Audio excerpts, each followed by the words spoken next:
and we're going to have a wonderful evening. I am joined tonight by Charlie Morton, who is an international dating correspondent, advocate. You've been around in this whole space for how long now? About 15 years. Oh, 15 years.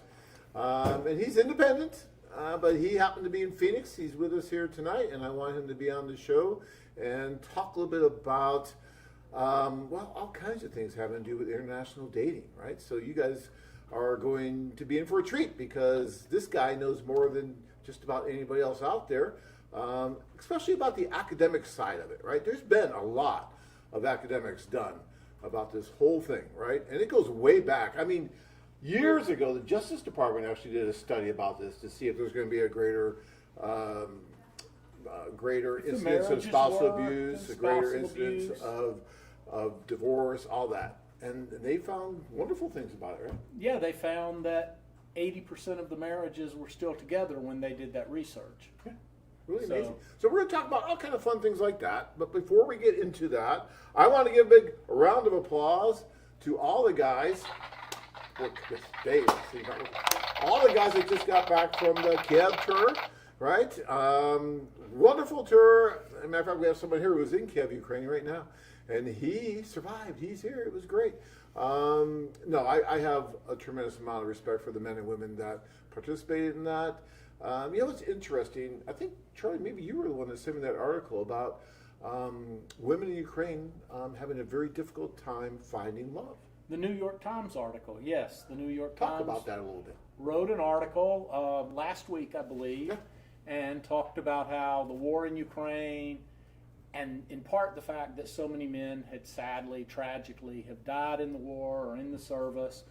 Others have left the country, and the combination just made that there really is a shortage of men in Ukraine right now, and women who are looking where maybe they might not have before.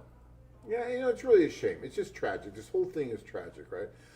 But life goes on, and these women want to move on with their lives. They want to have families. And they're just finding it very difficult to do that. And so it was kind of neat that we were able to do this event in Kiev. The guys loved it, the whole experience. We even had a documentary crew that was there, and so you're seeing footage right now of it, and you're going to see even more here when the documentary comes out about all this. And that should be out hopefully in the next few months. But for now, you can look at the footage that we took, and you can see that they were all having fun, enjoying themselves. We have a few connections that are still growing, and hopefully those will turn into lifelong relationships. All right, so congratulations to all those guys that have done that. We have some upcoming tours I want to talk about first as always, so let me do that. We have the Cebu tour that's coming up. I believe, when is that? The 22nd of August.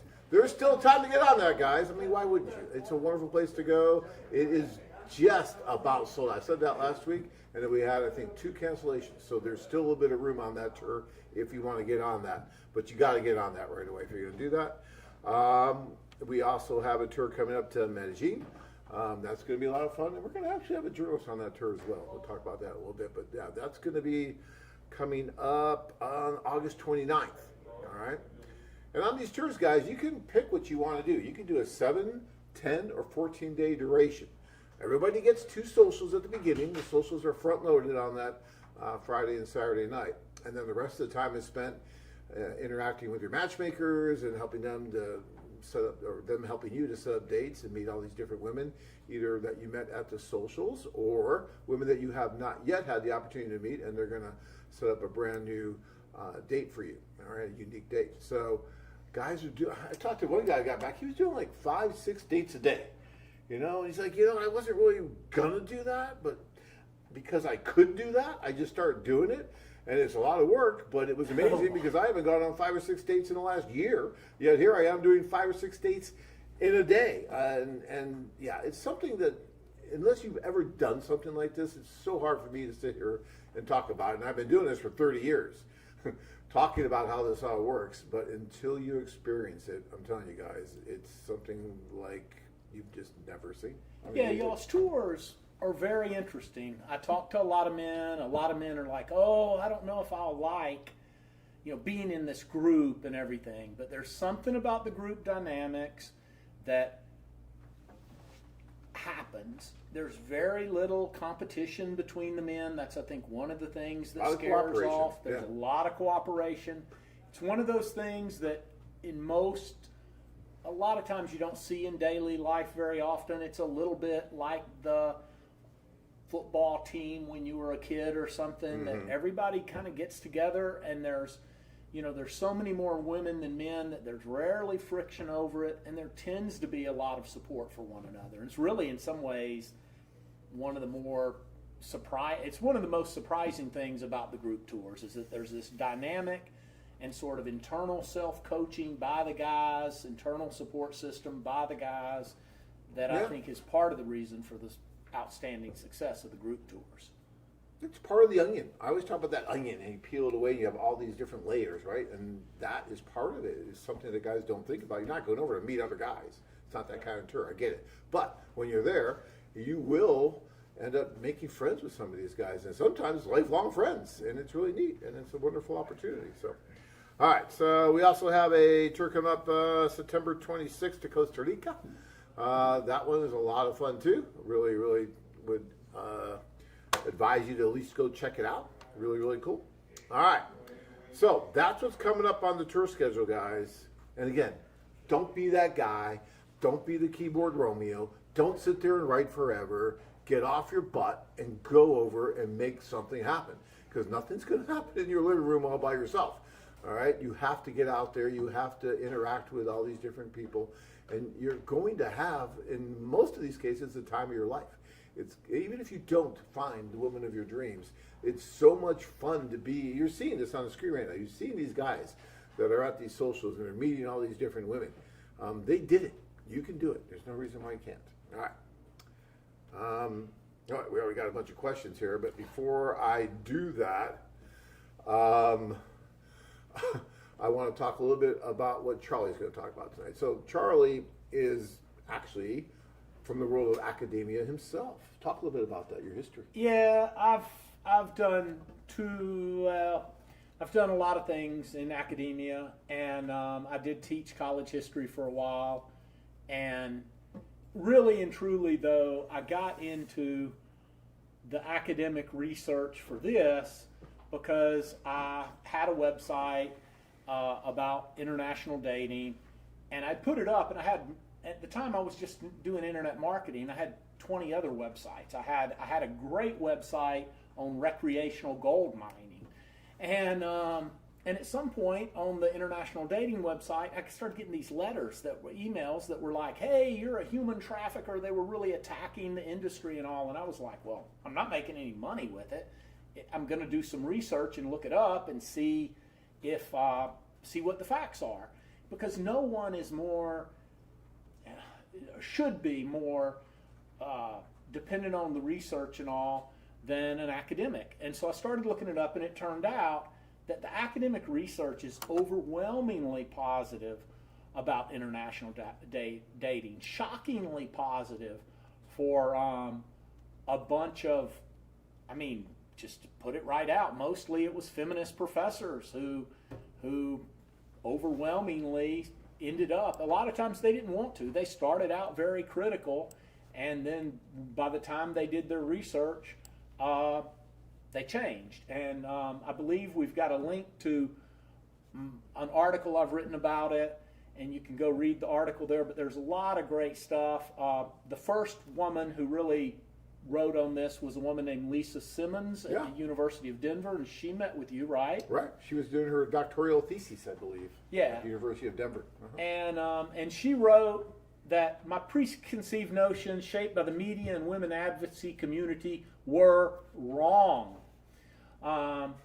And she came out and she admitted it. And that's actually one of the things that makes this research so strong, because almost all of these women started out believing they were going to uncover some sort of worldwide criminal conspiracy whatever. I don't know, something really crazy. And they didn't. Well, yeah, and that's common. Look, there's just so much misinformation out there about this, and has been for 30 years, and still continues, which blows my mind. But it's there with all the wonderful things that we've been able to accomplish over the past 30 years, and all the media and all the academic studies that have been done. Yet there's still these stigmas out there that just seem to persist. And I don't know if it's out of fear, it's out of ignorance, or whatever the reason is. But a lot of times when the media, even now, comes to us, they have these kind of weird preconceived notions or ideas. Take Lisa Ling, for example. I mean, when she came to us to do the story that she wanted to do, and it was called, what is it? Love America or something like that? Yeah. Love America. And so she did this. She went to Columbia with us. She went to Barranquilla.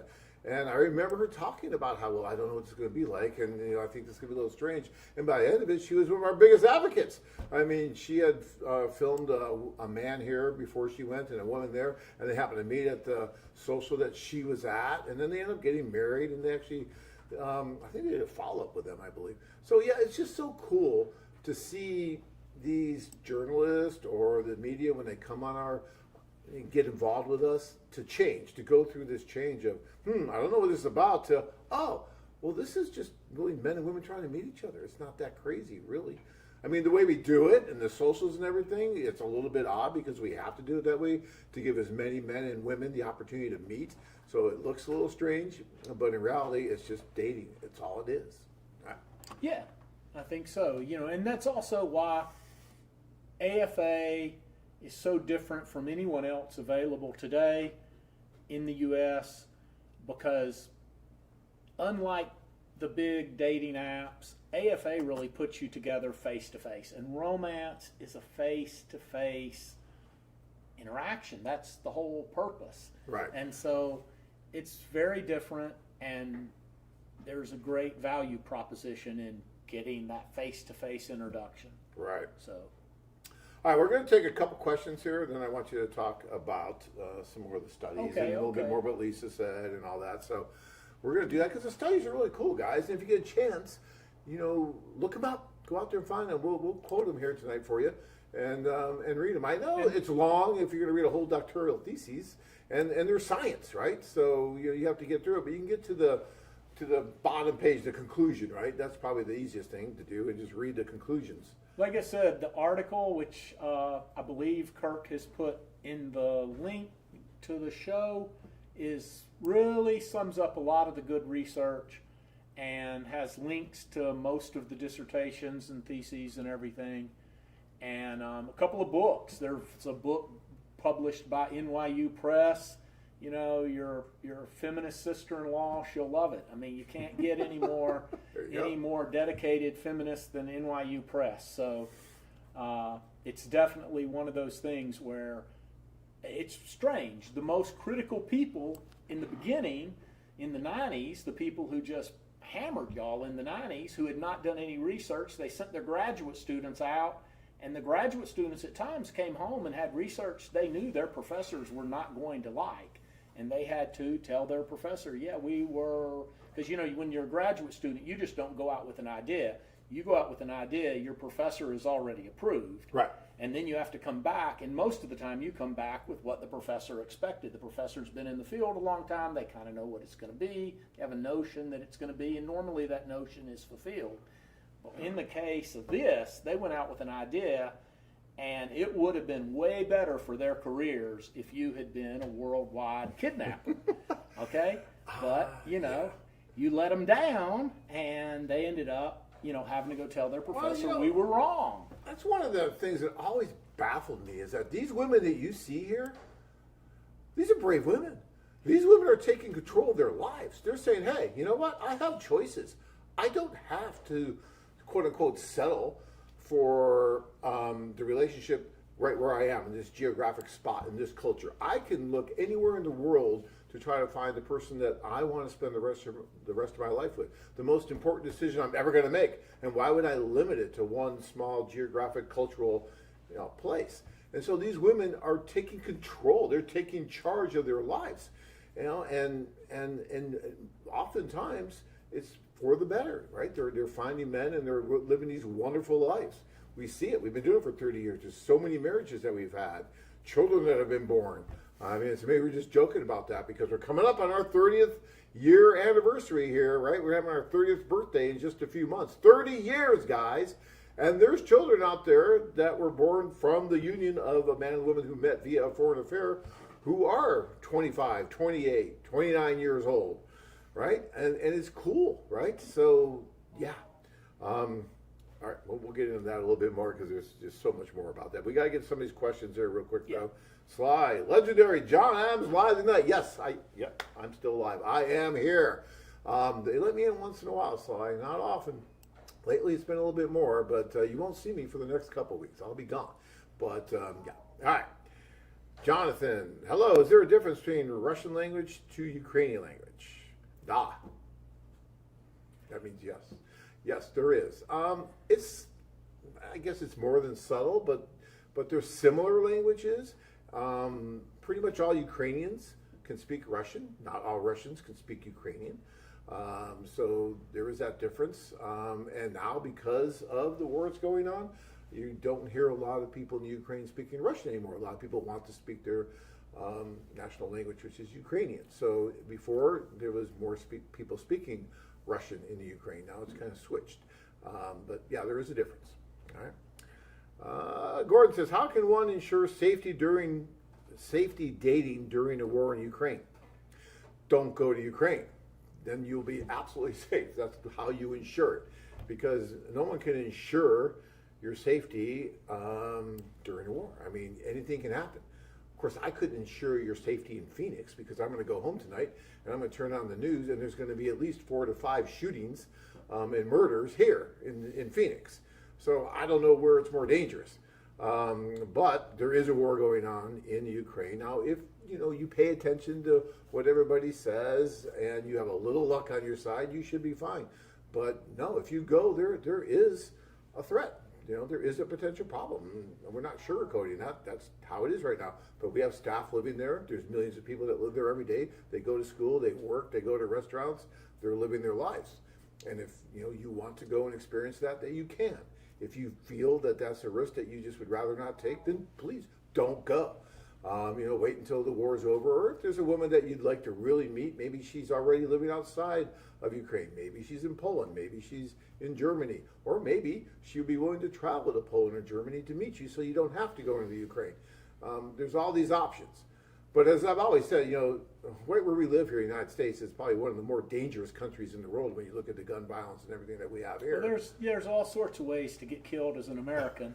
Years ago, when I was still in academia, I worked at a little college in Oklahoma, and I had to give these weather presentations to visiting students. And at some point, we had a group of Danish kids Danish high school kids, and I gave them the presentation. They were going to be living in one of our dorms for a week. And when I finished the presentation on tornadoes and flash floods and lightning strikes, this little Danish girl reaches up and she goes, hello, may I ask a question? And I said, sure. And she said, why would anyone live here? And I thought, because Denmark doesn't have tornadoes and it doesn't have a lot of lightning strikes and it doesn't have many flash floods. And so, there's a lot of ways to get killed. But anyways. Yeah, look, everyone has their own risk tolerance, and it's really up to you on what you think is going to be good for you or not, and that's fine. All right, Andrew says, I visit Ukraine, and yes, I have to admit, the women there are stunningly beautiful, but due to the reactions I've had from women over here, seeing that many women in one place would frighten me, especially as I go down like a lead balloon as far as women are concerned. I don't even dare look in the direction of a woman for fear of offending them. Okay, Andrew, there's a lot to unpack there, but what I would say here is that when you go and you experience something like this, you have to understand that you're not going to some nightclub in your city, right? Where you're going to go up to table, they're going to ask for your balance sheet before they say hello to you. That's not how this works when you go with us. I don't care if it's in the Ukraine or if it's Colombia or if it's Thailand. These women who join our service have told us that they want to meet someone for a possibly serious relationship. They understand that it's going to be a foreigner because that's our niche, that's what we do. And so when you walk into one of these events, it's not like walking in cold to some nightclub. These women actually smile. They want to meet you. They want to talk with you. And so you have to clear your headspace. You have to get rid of all that negative crap that's built up over the last 20, 30, 40, 50, 60, however old you are, years, and just forget about it. And go in there and just talk to these women, smile, be confident, and they're going to talk to you, they're going to smile, and you're going to feel great about it. I can't tell you how many guys have gone on these tours that felt the way you did. Oh, I go down like a lead balloon with women. Oh, I suck with that, okay? They come back from these tours, and their confidence level was here. Look, now it's up here. I mean, they just built all this confidence. Even if they didn't meet the woman of their dreams, they feel so much better about interacting with the opposite sex now. I've had one guy who called me when he came back from the tour. He had to go to some rental-car place in Montana to get his car, and he started talking to that woman at that counter like he was still in the Ukraine. And he had this confidence and this swag about him. And you know what? He got engaged to that woman.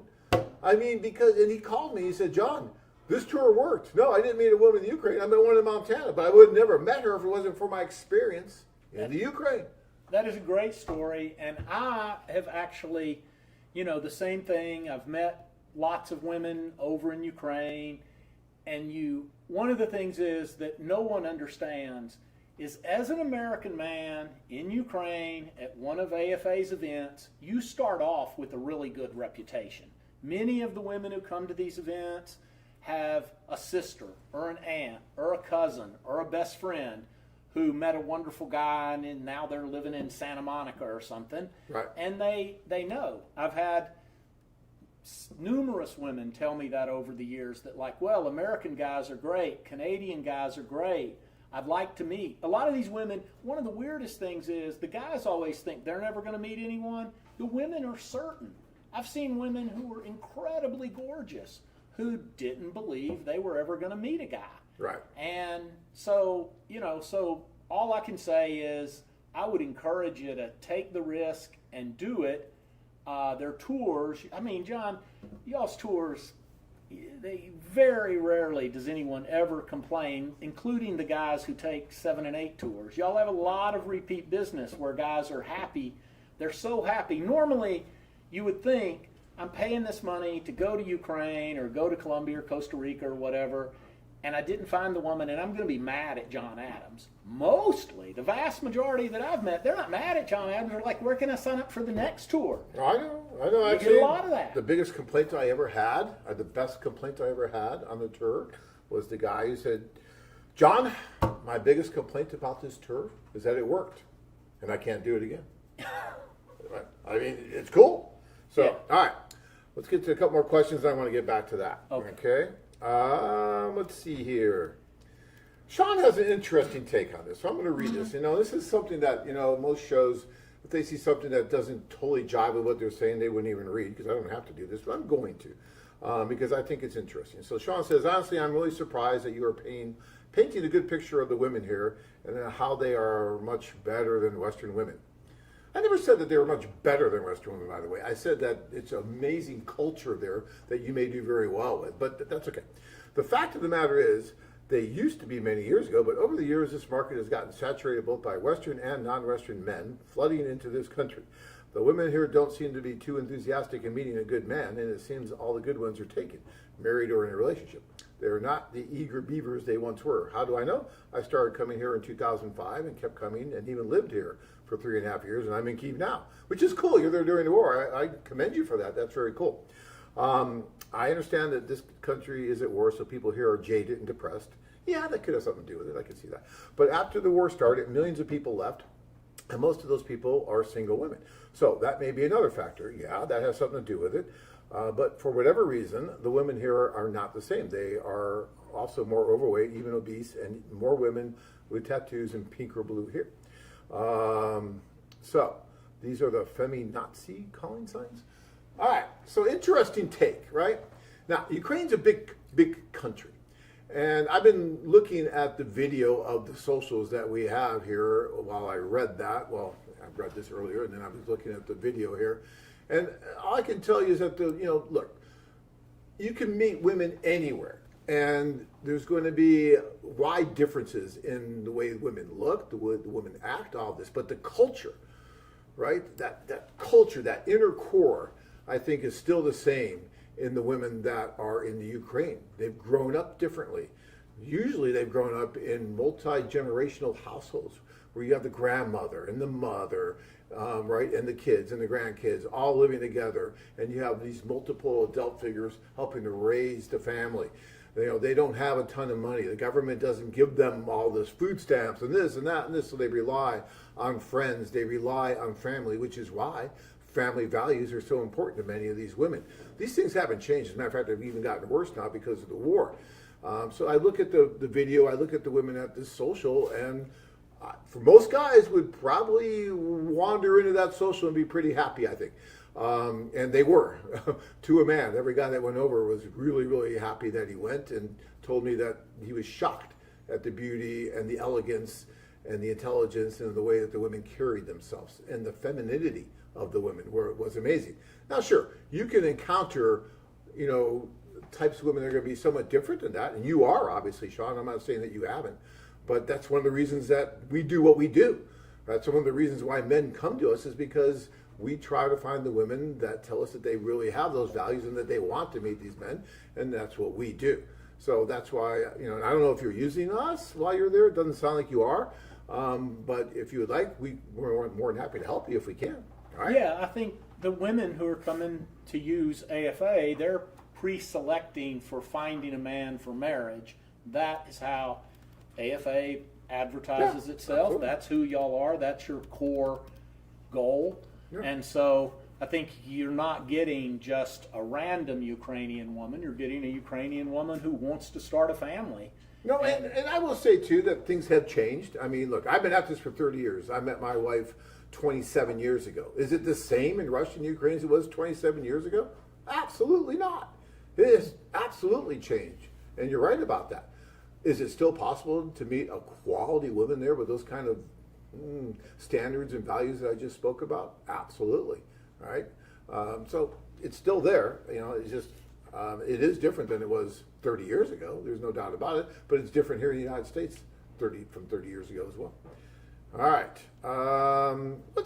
I'm going to get back into this. You guys keep asking your questions. I'm going to do my best to answer all of your questions before we leave tonight. But I want Charlie to talk a little bit more about some of these studies, because I find these studies fascinating. And, you know, we at A Foreign Affair have always opened ourselves up to these studies. We're very transparent. We've always been transparent. And I think some of the journalists and some of the media are kind of shocked at the access that we give them. Because other companies are like, oh, no, you can only go here. You know, it's almost like the old Soviet days where you had a handler, and everywhere you went, they watched you and they wouldn't let you talk to certain people. You know, the documentary that we did, they had access for over 3 years. It took them that long to do that documentary, one of them. And we gave them total access to anybody they want to talk to, the women, the men, anyone, the office staff. And so that's something that's important to us. All we ever ask from the media, or even academic, you know, someone from academia, is that they be just fair with us. They be balanced. That's all we really ask. And for 99% of them have been, right? But AFA has got to be the only international matchmaker with multiple mentions in multiple dissertations, because they've been, you know, many of these companies will not open themselves to research. Many of the big dating apps, man, that's the last thing they want to hear, is that, you know, that they've got some PhD researcher down in the lobby waiting to meet a vice president. Okay, they don't want to go there. They want to try to avoid it. But from the very beginning, Simmons, who was really the first to get out there in her dissertation, she spoke to you directly. You met her, and she said, you know, eventually John agreed that to let her come, to give her full access. And his only thing was, and this is a quote from page 99 of her dissertation, he wanted to make sure that she revealed whatever findings emerged, that she was honest about the findings. And Julia Mazzaros, who now teaches at Texas A&M, She said very, very similar things about 15 years after Simmons. And so, AFA has been very open. It's one of the reasons that I ended up meeting AFA and everything, because they were so open, and then the names started popping up in the research and in those sorts of places, and so it really mattered. And I think of the kind of other research that guys want to know about is the research on why the women do this. A lot of guys are real curious about that, and as a matter of fact, some of the academics have been curious about that question, and for the most part, the women say they're doing this because they want to find love, and a lot of times they're very disappointed with men in their home countries, and they've, like I said, heard that American men have a great reputation. And so, so they decide to be brave, which, like I said, I think a lot of the guys don't understand how brave you have to be to decide, I'm going to date a guy who may want to move to another country where they don't speak my language, and I'm going to, on some level, have to start over with my education, speaking a new language and all this. And it takes guts, and it takes some desire to do that. But largely, these turn out to be love matches. That's what the research shows. It's a lot of the preconceived notions that men have about it are wrong. And like I said, I have this all laid out in the article that Kirk listed in the link to the show, and you should take a look at it and read the whole thing. I can't really read the whole thing to you here, but it's amazing when you break it down. And if you think I'm cutting it unfairly in the article, click and read the dissertations, because it is there. I tried to be really clear when I wrote this, and it's a lot of great research. And like I said, if you have questions about the core honesty and efficiency of international dating or AFA, as surprising as that might sound to some people, there's research on it. Yeah. So I want to get into some of these questions. Interesting questions tonight, you guys. It's very interesting. I kind of like this. Robert says, this is a business deal, not love or marriage. No way. Tanya, it's a business deal. I don't know. It's been 27 years. I don't know what she's trying to get from me here, but it must be something. We have 2 wonderful kids, and I guess it's all been a business deal this whole time. So I'll have to figure that out. And there's thousands and thousands of marriages. I guess they're all business deals. So I guess if you go and pay to be on like Match or Tinder, these places, and that's not some kind of a business deal, I just don't get that so much. I mean, can a woman try to take advantage of a guy and maybe marry him for the wrong reasons? Absolutely. Does that ever happen in Scottsdale or in New York or in LA? Absolutely. It can happen anywhere.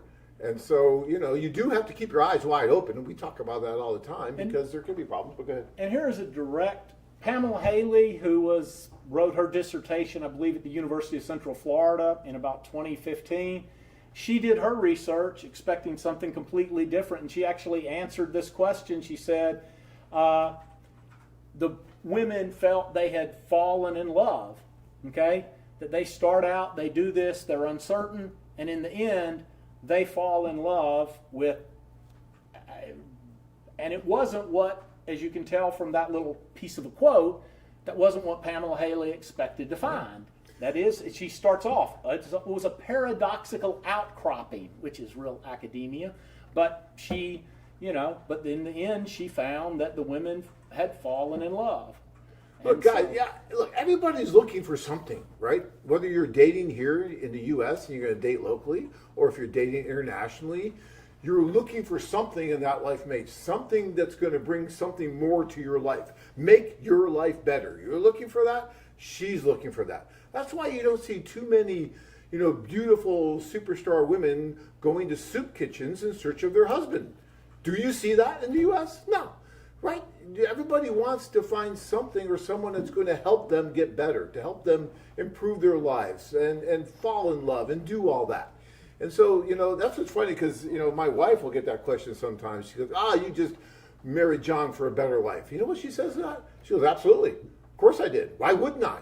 I'm not going to marry somebody for a worse life. I mean, it just makes sense.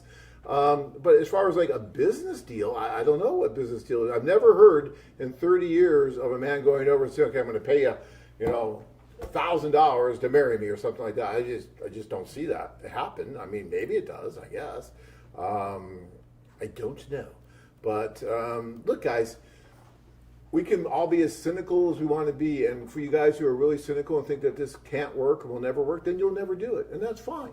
Because there's so many other guys out there that are going over and are doing it and are finding success. All you have to do is look at the site and all the engaged women on there. So it does happen. It does work. Is it perfect? Absolutely not. Can there be problems? You bet. But is any other dating service out there perfect? No. Do they have problems? Sure.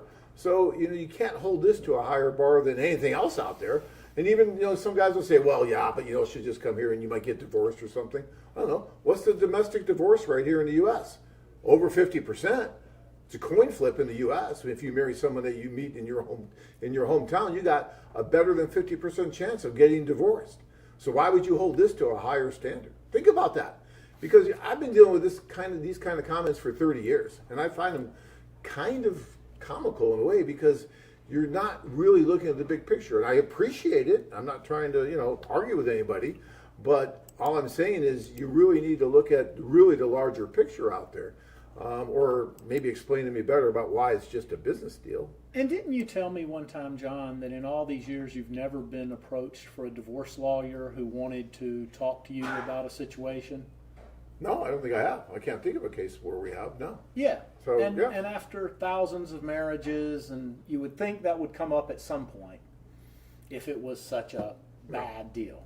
So Sean says, whatever you have is proof. If it goes south, you will always excuse yourself or your agency that both parties are adults and the agency has no fault for that. Well, I mean, it is a little bit about taking some responsibility and choosing wisely. I mean, look, there are bad matches out there, or there may be women and men with different agendas, like that are just not aligned with what we really have. And sometimes that doesn't manifest itself until it happens. And then when we see that, we'll step in and say, okay, what you're doing isn't really what we're all about. So either please stop it right away or please go away. And we've had those conversations several times over the years with both women and men. It's not just the women, guys. So yeah, it can go both ways. All right. Blue says, Blue, how are you, sir? I just believe in AFA. I know it works, and I want to help others meet someone. Who, Blue, by the way, just got engaged here recently. Let's see. Brian says, have been looking at FA for many years and have never pulled the trigger. Now thinking of taking a non-Ukrainian tour due to the war. But while I am family-oriented, I am not looking to start a new family. My question is, are most of these women looking to start a new family, or do you have women that may not be looking for that? So, that really, a lot of that depends on the age of the woman. You didn't really mention how old you were. But if you're looking for women in their 20s and early 30s, a lot of those women, if they don't have children, would like to have children for the most part. I think right? generally, yes. Even if they tell you they don't, they probably will down the road as soon as that biological clock really starts ticking. So that's probably a safe assumption. Now, if they already have a child, and maybe they would be willing not to have a child with you, although many women do want to have a child with you, if possible, when you get married. And I actually urge guys to consider single moms, because in many of the places that AFA does tours and operates, there's little to no divorce proceedings, alimony, child support, any of that. And she might be an absolute 10 plus, and if she has a little kid and you step up to the plate, a lot of times that seals it. And there's some great relationships that come out of that, and a lot of guys that I talk to, they're hesitant about it. But single moms, there's often, I had one guy tell me that his marriage, he loved his wife, but he really, really ended up loving his stepson. that it became the glue that he said kept his marriage together. And I believe they had been married like 20-something years. The kid was grown. And he said him and his wife got along, and it was fine. It was a good marriage. But he said he was really, I guess, shocked in some level about the relationship he developed with his stepson. Oh, yeah. And you see that, you hear about that all the time. Yeah. So, don't be afraid and when you say family, maybe you don't want to have children, that's fine. But if she has one, don't be afraid of that. It's one of the best things I ever did. So yeah, keep that in mind. Blue said, the one thing that really made me believe in AFA is that they tell guys not to write letters, just go on a tour and meet the women. I needed a liver, and I still went on the tour. A cool guy. Yeah, look, I'm not a big believer in the letters as far as having to write all the time. Some guys like to write. And that's fine if you really do. We have a lot of advice on the site, how not to spend a ton of money and to do it with a plan. But you don't need to write. You can go on a tour without writing one single letter. Guess what? I never wrote a letter, not one. And I met my wife at a social. I didn't know she existed till that night. I mean, I knew I fell in love with her that night, but I didn't even know she was there until that night. So, yeah. Per the U.S. Census, it's a 34% divorce rate. This is John Rochford, but international matches are only 20%. That's still much better odds. All right. Everyone keeps telling me 50%, and it might be depending on what stats you look at and where, but I've always been told that the international divorce rate is less than the domestic, and even the Department of Justice found that in their study. The Department of Justice, and he's finding that too. Why is that, do you think, Charlie? Well, I tend to think that people who make this choice to do the international dating, they get a lot of pushback. The girls, say in Ukraine, get a lot of pushback. That guys who go don't realize how much pushback there is. And men, of course, there's this whole sort of shaming process that constantly goes on in terms of international dating in the United States. And the two people are kind of together, and they've decided, damn it, we're going to make this work. And I think that they're starting out maybe with a little clearer understanding. They've been told that there's going to be so many problems. So many people have told them that it won't work, that they start out trying extra hard to make it work. That's kind of the best that I can sort out. I think that they do take more time. They're putting a lot more time and effort, both the men and the women, into trying to find that right person. And so when you do that, and another thing is, when you have two people from a different culture, even if she speaks English, you have to listen a little bit more to what they're saying. You really have to understand what they're saying because their verbiage is different, vernacular is different, slang is different, and so you're paying more attention to them. A man once told us that on the one date that he went out with this woman from Nikolai, that he listened to her more than he did to his wife for 20 years because he really had to listen. Well, there's an honest answer. Yeah. Wow. And then he felt bad because that's one of the reasons they got divorced. They just grew apart, the miscommunication and everything. But you really listened, because we don't listen very well. We're always, listening kind of, but we're thinking about what we're going to say and everything. But no, when you marry someone from another culture, you're going to listen and you learn so much. Go ahead. And I also think, there's a lot of pushback, again, from certain critics, that these women are so hot and the men are not as hot, the men are older. I do think the age thing, that men, when they get to a certain age, develop a little more wisdom, for lack of a better word, and that's part of it. But another thing, and I don't have the research in front of me, I have all sorts of different research on this, but there's actual research that a less attractive man married to a more attractive woman will lead to a happier marriage. And I think John here is a perfect example. That's absolutely true. In spades. Well, plus, usually there's a little bit of an age difference. Say, I think our average would probably be around 8 to 10 years. We have about a 9-year age difference. And as you grow older, the guy's a little bit older and the woman's still a little bit younger, and that helps too, I think. I don't know. There's a lot of different reasons, but all right, we're going to move on to some more questions here. Another question. Well, you guys are being tough tonight. That's okay. We can handle it. I got this thick skin. I'm good. Go ahead. Beat me up. That's fine. Javier says, 6,000 actually, 3,500 for a tour, 2,500 for a plane ticket, plus spending money, plus several tours until you find that special one, equals $28,000 to $30,000. All right, well, let's unpack that one a little bit. First of all, Yeah, our tours can be right around 3,500, but that includes so much. I mean, the hotel for at least 6 nights, and then you've got breakfast every morning, airport pickup. But then let's get to the matchmaking, the socials, and then the unlimited one-on-one introductions, and all the staff that's working with you. You're giving your own matchmaker for 5 hours, both nights at the social. That's 10 hours of individual matchmaking, and then the opportunity to tap into this and meet hundreds and hundreds of different women. It is by far the best value in singles travel today. Now, the $2,500. Well, hold on. Okay, $2,500 for a plane ticket. I mean, I'm going to Europe here soon, and I think my ticket was 1,100. 1,100. I've flown to Ukraine quite a few times before the war, and I usually paid about $800. Yeah, so I don't know. You might be going for an upgraded ticket or something, but you can get tickets not just in Ukraine, or if you're going to Colombia or someplace. I've seen guys get there for $400. Yeah. So the plane ticket doesn't have to be $2,500 if you do any kind of decent shopping. And then, yeah, you're going to spend some money while you're there. There's no doubt about it. So, but you'd spend money on a vacation anyway. And I always tell guys that, you have to look at this as somewhat of a vacation, because you're in a different culture. You're in this wonderful place where the women are at, and it's better than a regular vacation because the women are taking you and showing you places that most tourists will never see. So you're getting the inside on everything, and so it's really, really cool. And then you're saying, but I got to go several times before I find someone. Well, that's not necessarily true either. I mean, some guys will go on one tour, meet the woman of their dreams, and end up doing a fiancé visa. That happens.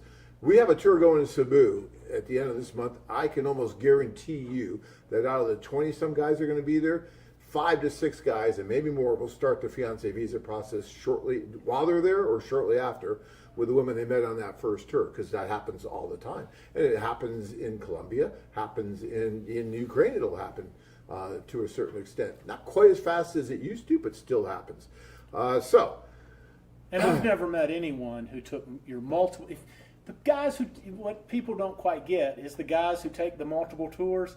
They are absolutely the last dudes to ever complain. No, they love it. That's why they're doing it again, because they enjoyed it so much. Really, they would see the value in it. It's so much better than doing like a Club Med vacation or a vacation traveling on your own. And it's the same cost, if not less, than a regular vacation. So, but heavy are. If you don't have the money to do this, then don't do it, and do something, because this isn't that much money. And if you're really going over to maybe start a family, then, hey, it's probably something you're not ready to do. Wait until you have a little bit better financial situation and then do it. But I will also tell you, if you're going to go out and you're going to play the game in Scottsdale and some other places and you're going to date, you're going to drop thousands of dollars as well. You just don't count it the same way. Well, no, but if you go into Scottsdale and you go buy a table with bottle service, that could be $8,000 to $10,000 in one night. And I know because I've seen it. So, it depends on what you're going to do and how you're going to date. Everyone's different. So, yeah, keep that in mind. But if you really look at all the value that's packed into these tours, other than just meeting the women, which is, if you were to pay a matchmaker here in the United States for this kind of exposure and this kind of assistance. Oh, you'd be $100,000. Yeah. I mean, it's amazing the amount of money they will charge you. Yeah, I was a speaker at iDate, which is was before COVID, was the oldest and largest internet dating conference. And I met a lot of the matchmakers in the United States, and they generally only work in LA, Los Angeles, big cities, and they are never cheap. They start at like $25,000. I didn't get anybody to admit a lower number for the sort of thing y'all do, the in-depth, real look. Right. And even then, they're going to introduce you to a handful of women, and that's going to be it. And no, it's not even a comparison. It's a whole different thing. And you don't get a trip out of it. Nick says, I hear all the gangsters have booked all the train seats, then charge you double. Yeah, who's the singer that's real popular, dates the football guy in Kansas City? Taylor Swift. What's a Taylor Swift move? It's just, scalpers. It happens with the concerts here, and it's happening with train seats. So that could possibly be happening. But, again, that's capitalism, unfortunately. That's the way it works sometimes. Lakota says, I got a Filipina that has sent me 30 emails and is waiting for me in Cebu. Cool, Lakota. Yeah, because he's saying keyboard Romeo here, going to be on a Cebu Romeo. Lakota's first text was, keyboard Romeo here, gonna be a Cebu Romeo next week. Woohoo! You know what that is? Yeah. That is the, dang it, Dave, this thing's not working so well. The applause, because Lakota is getting off his butt, not going to be a keyboard Romeo anymore. He's going to Cebu. He's going to meet this wonderful woman. He's going to fall in love, get married, and live happily ever after. Well, I don't know about that last part, but he's going to meet her at least. He's going to give him a and chance. then we're going to see what live. happens. He's going to get up the bat, and who knows what will really happen. Sly says, Ukrainian girls sure dress to catch a man. Sly, that is one of the coolest things about going to Eastern Europe. That's why I was a little surprised by that earlier post. And I'm sure that things change somewhat and people get a little more westernized, right, over 30 years. But still, there's no place almost on earth like when you go to the Ukraine and you land and you see those way those women dress. And even women here that are from Russia or from the Ukraine, they still dress that way. They come into the office dressed that way. And you can tell that they are from Eastern Europe just by the way they dress. And so, yeah, they take pride in that. They take pride in being feminine, in being a woman. And they want you to notice. And they do their damnedest to make that happen. And it's so fun to be there. It's like a fashion show. If you're walking down Krishadek and you see these, see the big smile on Charlie's face? He's walking down Krishadek. I lived in Santa Monica. I went to the University of Alabama. And other than an Alabama Ole Miss game, Ukraine's like an Alabama Ole Miss game every day of the week. Okay, that's pretty amazing. And it's very amazing. All right, let's see. Paul says, my son-in-law just got engaged to a gal from Nikolai. Woohoo! Good luck. I mean, that's wonderful. I love that. I wish him the best of luck. We need a new battery. Okay, let's see. Mark says, I think the whole idea of the mail order bride is just a theory. These women just want someone to spend their life with. Well, yeah, this whole mail order bride thing. I mean, again, Charlie could talk to that, but that goes way back, right? So these women do just want someone they can spend their lives with. That's what they're looking for. And if the right guy comes along, that's why this kind of cracks you up too. Guy goes over, right? Guy dates girl, takes her to dinner, and then they don't go out again. She's just not interested, maybe doesn't answer the phone call or something. Guy comes in, she's a scammer. Why is she a scammer? Well, we went out to dinner and then she just didn't want to go out anymore. Okay, that's called a date that just didn't go anywhere. Okay, you just didn't have chemistry. It doesn't, or she's a professional dater. Those kind of terms. Yet you'll go out with 6 or 7 more women in the next 2 days, and so does that make you a professional dater as well? Look, if it's the right guy in front of that woman, she will go to hell and back to make it happen. She'll move to the moon with you if that's where you live, if it's the right guy. But when it's not the right guy, for her, you may not be that right guy for her. That doesn't mean there's something wrong with her or you. It's just that the chemistry's not there. That's why we do what we do with the socials, and we introduce you to so many different women to give you that opportunity to meet that right woman, and for these women to meet that right guy. It's not going to work out with everybody. If it did, I'd be a multi-billionaire. And it would be Elon Musk. He'd have nothing over me, right? If I could take every guy over there and get him married and have him fall in love with the right woman. But that's not how this works. Never will. And you don't want it to. It's not supposed to be easy. It's supposed to be an adventure. You're supposed to try and find that right person. All right. Let's see here. James said, Dear John. Sounds like that Dear John. Dear John. Dear John. I had a good time on my Barranquilla, Colombia tour, and I want to thank you, John, for a job well done. Maria, I wasn't even there, right? It's the staff down there that does all the hard work. A great job. And he does. He goes on to say, Maria and Michelle do so well on the tour. I learned a lot on the tour, and this will be my last tour to Barranquilla, and I was very happy that I went on my 3rd tour with AFA. I want to thank you, John, for a job well done. James from Arlington, Mass. Well, I'm assuming that means you met someone on this tour and you're not going to go again, and that's great. I hope that was the case. But thank you, James. I really appreciate that, too. That's really cool that you took the time to let us know about this. I can't tell you how many guys will go to have a great time, and we just don't hear from them again, right? And so it's wonderful that you're on here and you're talking about it. I like Barranquilla a lot, too. I think it's really cool. All right, Meyer says, when you have guys signed up for a trip, do you share their profiles beforehand with the women that will be there? That would help sort out who's interested if you don't. Yeah, no, not so much, because we found that it's about that physical connection. Sometimes I get a list of the guys when I see who's going on the tour, and it looks like a bunch of mugshots. It's like, who the heck are these guys, right? And it's like, yeah, it's so much better to get the women to come. We don't want to scare them away. We want everyone that might have an interest to come, and the guys to come, and to put them in a room, add maybe a little bit of a social lubricant in the form of champagne or something, and then stir that pot and see what happens. And that has been the secret to our success. That's why we've had so many marriages over the last 30 years. And so, yeah, because if you really start trying to, well, here's this, he's this, nah, I don't think I'm interested.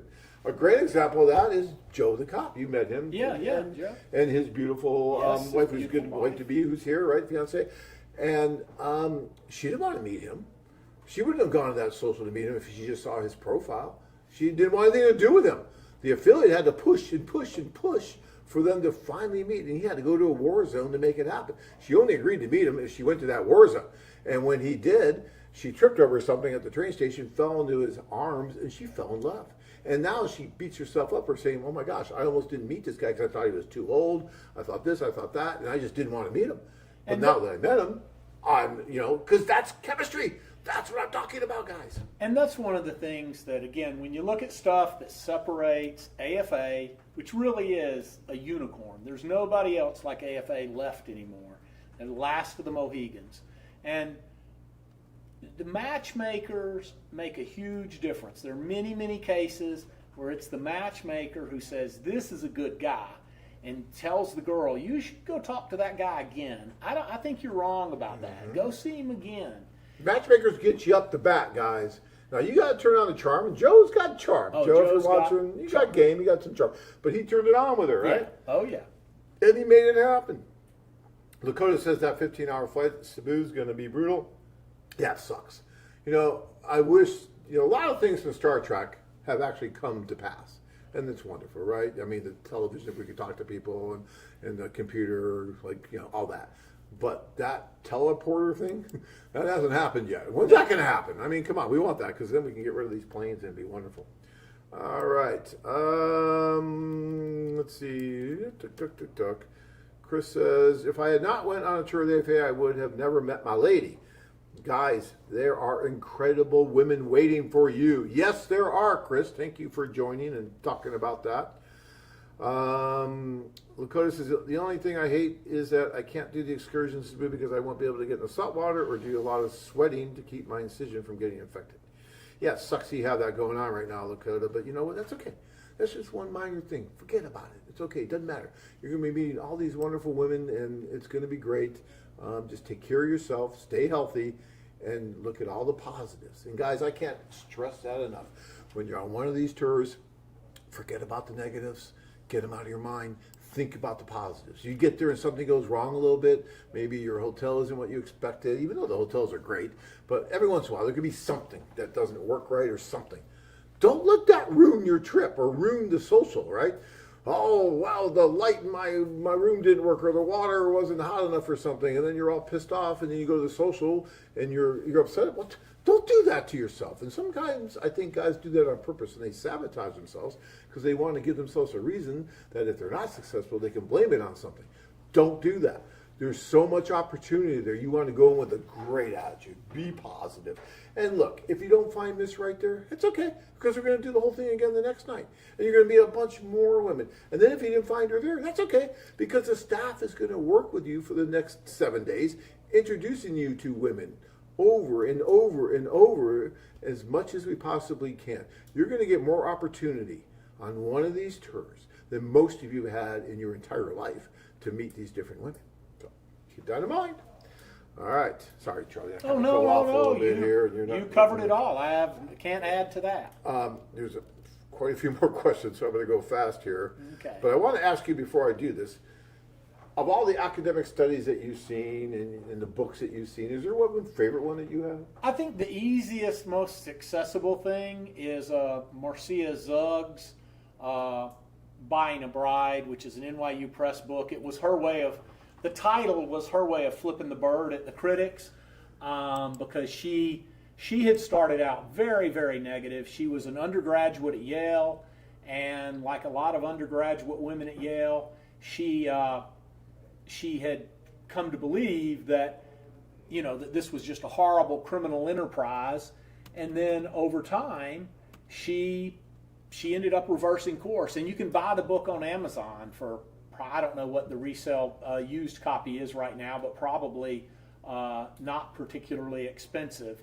But that's like the most easily accessible. The first half of the book is largely a history of the mail order bride industry in the 19th and 18th century, but the second half of the book looks at the sort of modern, since the fall of the Soviet Union, when the whole modern international dating really developed, and I highly recommend it. So okay, all right.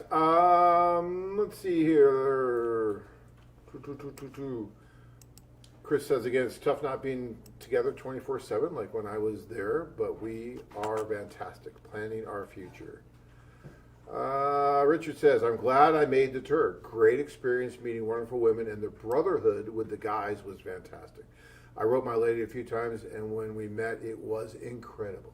So here's someone who did what we kind of say is, okay, if you're going to go, write a few times, and then go. When you meet, maybe you can get ahead that much quicker. That's exactly what he did, and it seemed to work pretty well. Blue says, John, I really do hate that I can't go on another tour because he's engaged.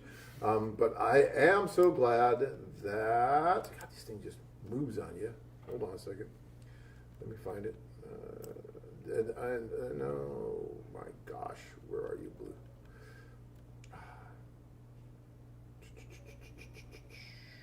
Well, I'm going to go back to that when I'll find it. John Ross says, a divorce will be much more expensive than even 3 to 5 tours. It's an investment, not just a tour. It is, really. I mean, you look at it that way. Yeah, I mean, why would you settle for someone just because, well, I paid for the tour, I better marry this girl, right? I mean, you don't want to do that. That's a big mistake.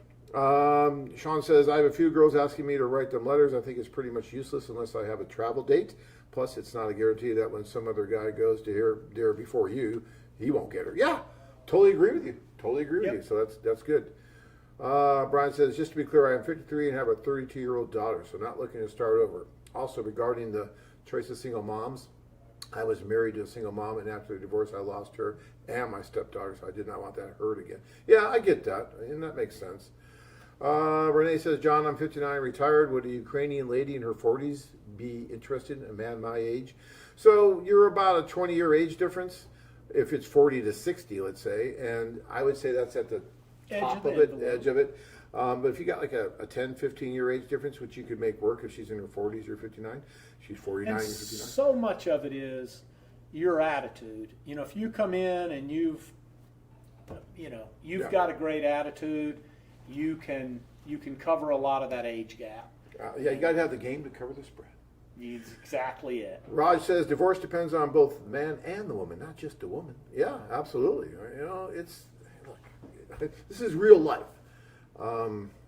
Okay. Paul says, I went on 3 group tours and 2 individual tours and had a blast! Exclamation point. Yeah, because they're a lot of fun. This is enjoyable, guys. I've had guys that have gone to every one of our destinations. It's a social thing. Everyone. Yeah. Wow. It's a social thing, and it's wonderful. Yeah, he's looking to meet someone he wants to get married at some point, but he's also just loving the camaraderie with the men, the women, the staff, knowing what to expect in every country.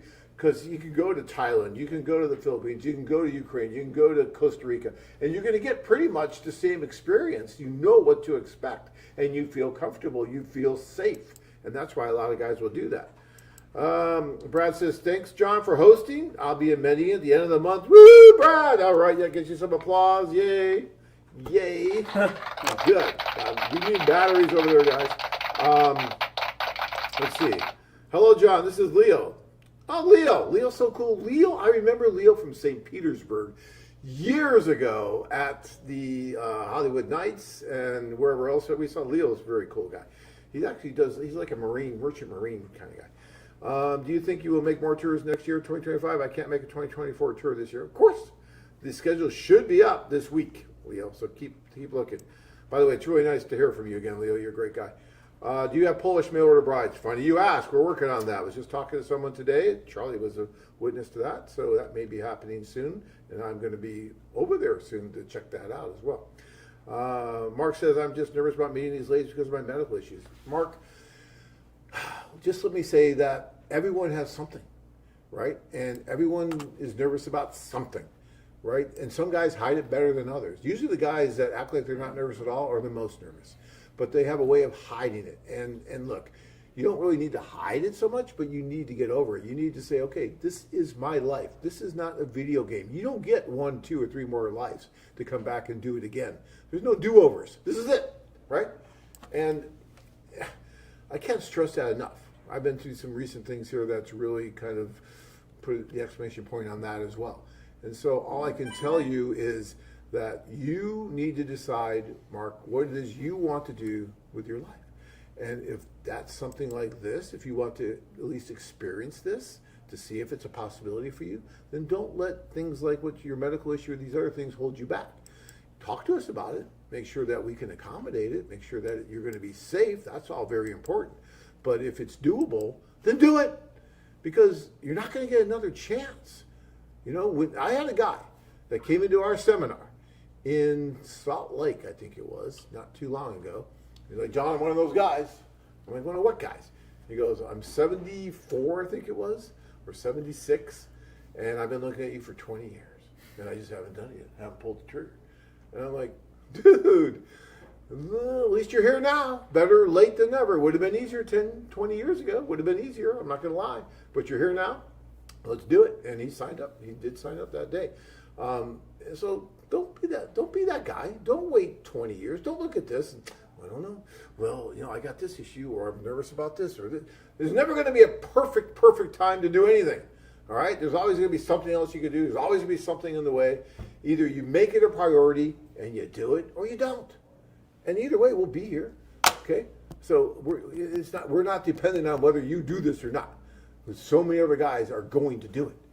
But we'd love to help you if you're one of those guys that are thinking about either doing it or not. Sly, all these years, John Adams still has the passion. And I don't even have any Mountain Dew tonight, Sly. No Mountain Dew, nothing. This is natural. Well, I did have a little bit of coffee this morning. You did have some coffee. Earlier.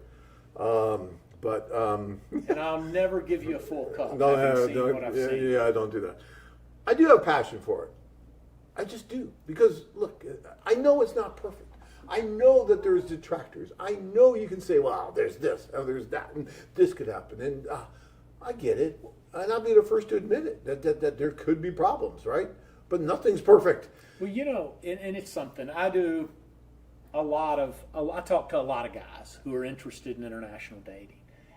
And the option is so out there for certain guys, and a lot of times guys get to it and they don't think they have much option. I had someone last year who wrote me and said, "You saved my life," and that's a direct quote. And I was like, I saved his life. That's so cool. See, and you just kind of go, wow. I mean, first of all, and you don't want to let that kind of thing down, that sort of feeling down. And hopefully, I'm still working with that guy, and hopefully it'll work out. But it is amazing the kind of change. And I mean, I'm in no way had the sort of experiences John has had working directly with clients for so many years. But you have so many moments where, you know, the other day I was with him and he was recognized in a random store, in cool. Phoenix. I saw us from the documentary. I know you. Yeah. That's funny. So it can be, the reason John's fired up is because he gets a lot of positive feedback. He gets letters from people who had babies. He gets all sorts of stuff. Yeah, Christmas cards, everything. That's right. So even got a wedding invitation from someone I don't even know who they were. It was really sad. I couldn't find it anywhere. But all right, 2 more, and then we're going to have to go. So Lakota says the reason I chose AFA was that I could call the office and speak to someone stateside, and the fact that I went to a seminar and was face to face with John, and he answered every question I had. Well, that's cool. And I love doing those seminars. And I will say, one of the reasons I love AFA is they're based in the United States, and that is something that you just can't undervalue, really. There's just a lot of good positives about it, especially if you're an American guy, particularly. Yeah.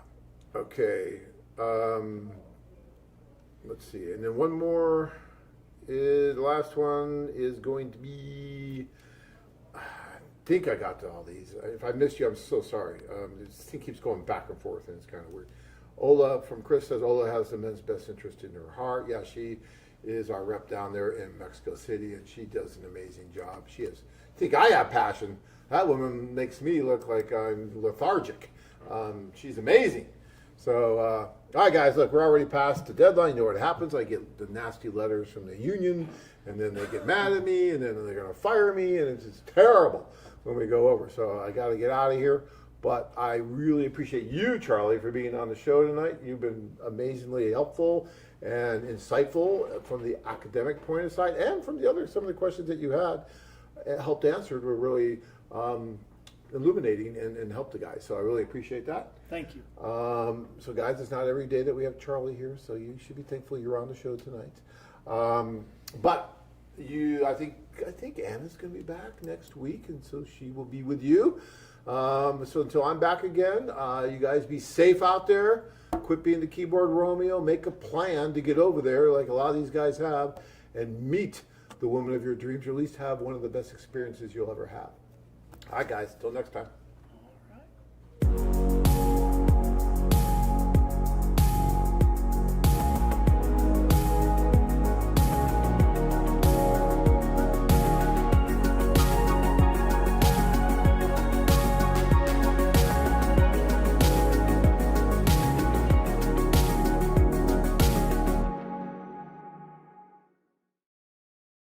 Hi, Brian. Hello, Anna. I'm so happy to see you today with flowers. It's from your advice. It's wonderful. You're going on a date, obviously. Yes, I'm very excited to go out on a second date. On a second date already. Yes. Who is this lady? She was on your initial list, or you met her on a social? She was on my initial list, and she came to the social. We met and we hit it off, and it was just absolutely amazing.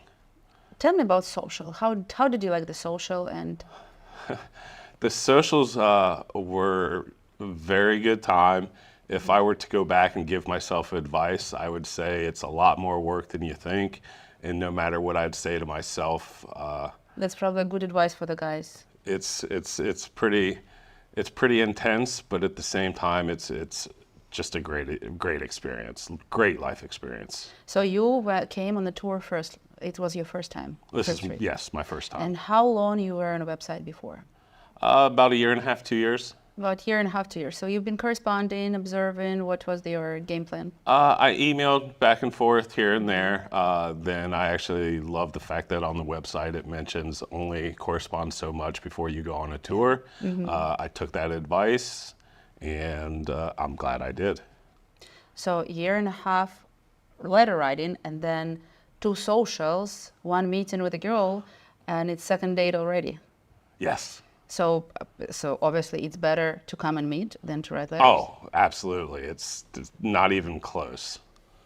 How you decided to come to Ukraine? Because we have the military time right now. We are having the war, and I know not a lot of guys will actually make the decision, and we actually don't recommend as a U.S. embassy, don't come to Ukraine because it's not safe. How you made this decision? I made the decision because I've been on the site for a year and a half, 2 years, and I knew what's been going on in Ukraine. I tried to look at other countries. I was like, okay, let's go here, let's go there. But there was just something about the Ukraine that drove me. And I woke up one day, logged on, and saw the letter that the tour is going on. And it felt like the universe was just speaking to me. It wasn't university, it's our producers. Now we're going to call them universe team.